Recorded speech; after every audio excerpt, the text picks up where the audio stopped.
We're starting with a breaking news story tonight. It's good news as a 27-year-old from Fergus Falls is no longer missing.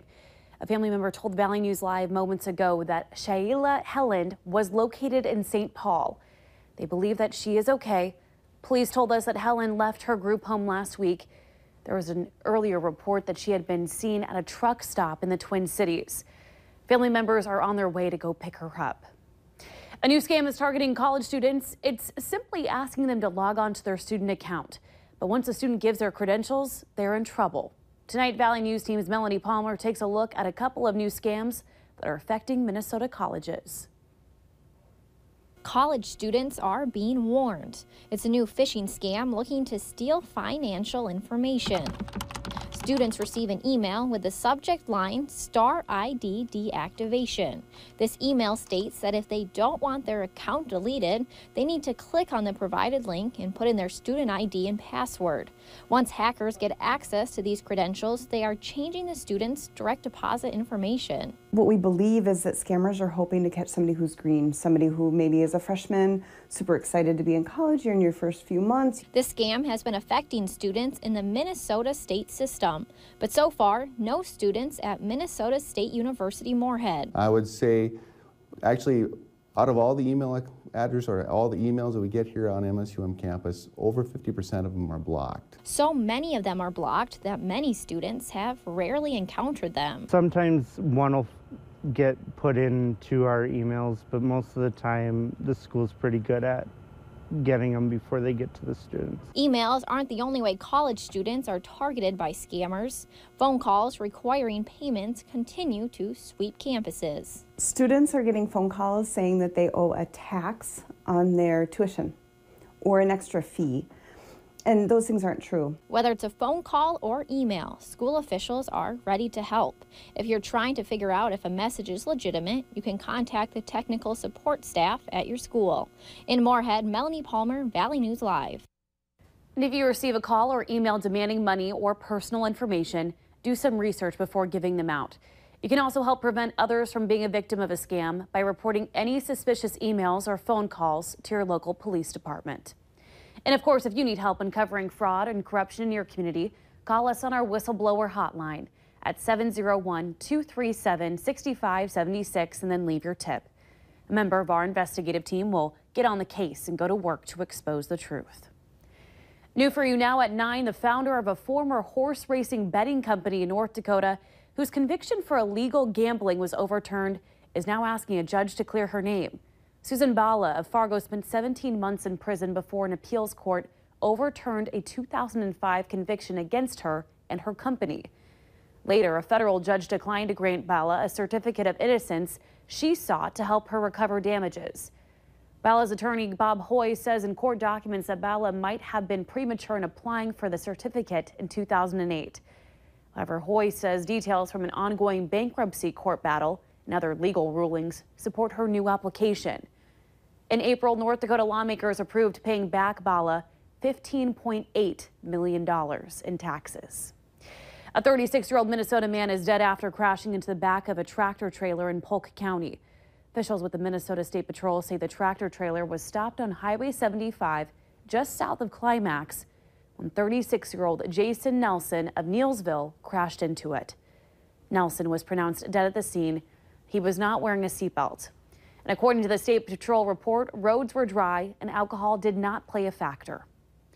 Coming up after weather, Fargo police are investigating a 23-year-old's death after she was found unresponsive in a hotel. Plus, future court proceedings are halted for now for this Moorhead man accused of rubbing hot sauce in his baby's eyes. We'll explain why right after this break. But first, Hutch, the last 2 nights we've had freezing overnight temps. Are we going to need that extra blanket for tonight? Well, if you like to stay real warm, that'll be one of the things you could do. But I got to tell you, last night at this time, we were well into the 30s already. And right now we are still enjoying a breezy evening. And we're still in the low 50s as we look on Hector International. South-southeast winds are blowing at 10 miles per hour. Temperatures elsewhere are mild as well until we get to the far south and out to the east. 46 Langdon and Valley City, 54 in Devil's Lake. As we look off to the east, we have a few in the 30s near Wadena, Bemidji at 41 and 48 in Thief River Falls this hour. Here is a peek at the satellite showing clear skies across our entire region. A few swift-moving clouds are trying to punch their way in from the west. All right, as we take a look at the big picture, stormy weather making its way right toward the Great Lakes. A lot of rain southern Minnesota through Wisconsin tonight, and some clouds moving out of the Rockies are trying to push their way towards us. So we find ourselves between weather-making systems right now. It looks quiet. All right, all the colors Hutch painted on here, representative of temperatures and the coldest air to the south and east as we set things into motion overnight. A difference between last night is this persistent wind at 5 to 15 miles per hour. That helps keep the atmosphere churned up, and that makes it cool off more slowly. So not nearly as cold to start your Wednesday morning as opposed to 20s, mid-30s to around 40 for our western counties. Out to the east, we'll have a few in the low 30s, so that means spotty areas of patchy frost out there. By the way, no more freeze warnings or frost advisories this year since the entire area started out the day today with those temperatures. As we go through the mid-morning hours, we climb out of the 30s and low 40s, and we'll see a lot of 50s. But look at the wind, gusting over 20 miles per hour, and then in the afternoon increasing even more with some gusts over 30 miles per hour. A shot at 60 to 70 degree weather for our western counties and a few more 50s out to the east. And then in the evening, some clouds do start to build in. The wind remains gusty even overnight. So Fargo's planner looks like this: 35 to start the morning off at the bus stop. Then at your lunch hour, we'll be in those mid to upper 50s and plateauing, I should say, in the upper 60s, low 70 degree reading tomorrow in Grand Forks after a mid 60 degree day today.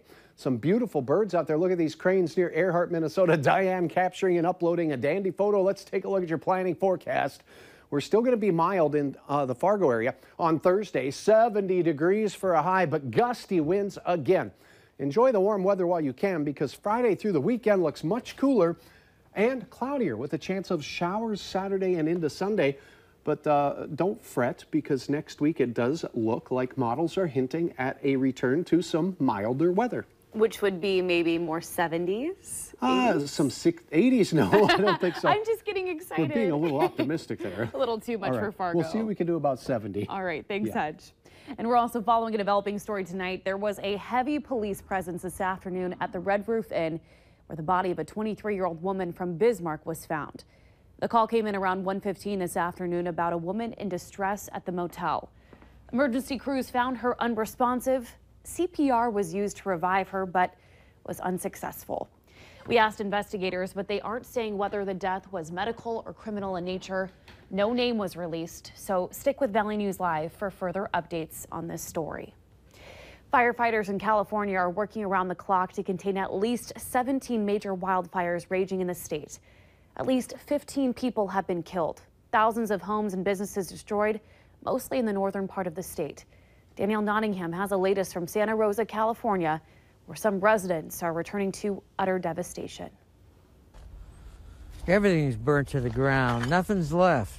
Across Northern California's wine country, stunned residents like Dale Reinhardt are taking stock of the devastation around them. I just bought $420 worth of clothes on sale, and all my clothes are gone. The entire trailer park in Santa Rosa, where Reinhardt lives, was reduced to ashes as wildfires fanned by 70-mile-per-hour winds consumed homes and businesses in the region. These tanks are all full of Sauvignon Blanc. Numerous wineries like the Paradise Ridge Winery in Sonoma County also went up in flames, along with nearly 100,000 bottles of wine. A lot of people lost their house and lost everything, so I think we can rebuild this. Fire officials hope improved weather conditions will help them contain some of these fires. In the meantime, crews are in neighborhoods putting out hot spots and trying to protect the homes that are still standing. This is an enormous fire. Aside from fighting the fires, the Sonoma County Sheriff says search teams, including members of the California National Guard, have already begun scouring burned and evacuated areas to find hundreds of people still unaccounted for. We've actually located 57 people safely. So a lot of communication issues, a lot of power issues. Calmer winds and higher humidity have helped firefighters further south, battling the wildfire burning in the Anaheim Hills. But like others in the state, it's still far from contained. Danielle Nottingham, CBS News, Santa Rosa, California. And for any updates about the California fires, be sure to stick with us on valleynewslive.com and our Facebook page for all that is happening with that. A Moorhead man accused of rubbing hot sauce and cayenne pepper in the eyes of his 2-month-old daughter will undergo a mental health evaluation. Sean Foltz is facing multiple felony child abuse charges from an incident in May where he allegedly put hot sauce and cayenne pepper in his daughter's eyes and kept her from breathing until she turned blue. Foltz's attorney filed for the evaluation in Clay County Court, which was later approved by a judge. All court proceedings will be halted until the evaluation is complete. The former sheriff in Wells County, North Dakota, has cut a plea deal. According to court documents, Johnny Lawson is scheduled to plead guilty. However, the exact charges are not known. Lawson was accused of using meth on the job and telling deputies to look the other way. He was originally charged with conspiracy to deliver meth, bribery, making false reports to law enforcement, and refusing to do his public duty. Those charges could land him in prison for up to 25 years. A former Fargo police officer is taking his case to the city commission after being fired earlier this year. David Belkey was fired for breaking rules of conduct. He lost his appeal to the city's Civil Service Commission last month. Belkey's attorney, Mark Freese, says there's an appearance that due process was not given to Belkey. He was a 15-year veteran of the Fargo Police Department. His termination followed a lengthy internal investigation by police. Right after this break, how man's best friend helped officials find a missing Minnesota toddler.